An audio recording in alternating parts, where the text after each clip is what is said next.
This is what happened at the headquarters of Devon Energy in Oklahoma City last December the 13th.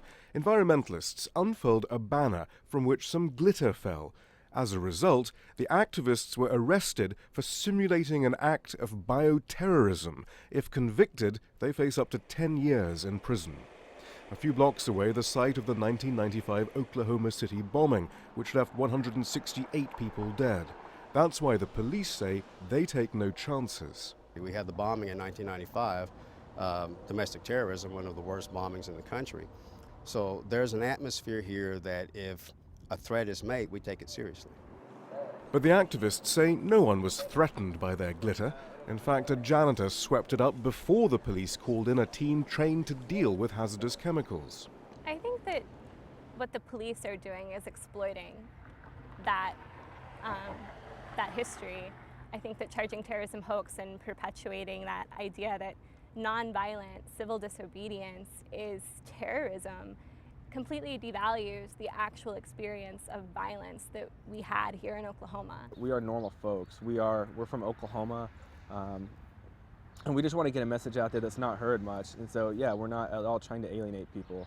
Oklahoma is well accustomed to pipeline development, yet even here, the Keystone XL has inspired passionate opposition.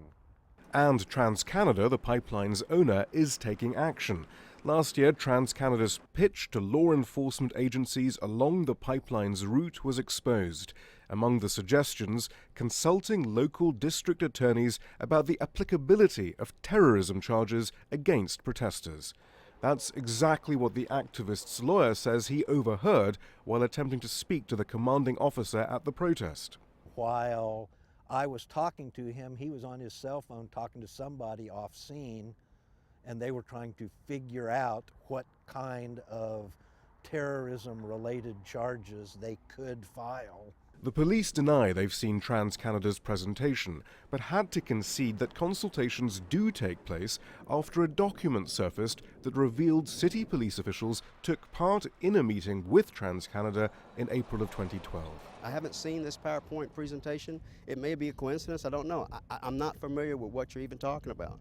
But I can tell you, we do not take instruction from private companies. STEFAN and Mariah live with the uncertainty of pending bioterrorism hoax charges, but their passion remains undimmed.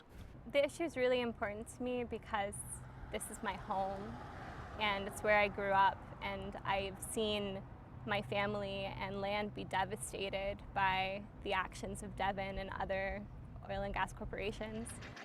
However, they accept that they can now no longer be as active in protests against the energy companies. Shihab, Rattansi, Al Jazeera, Oklahoma City.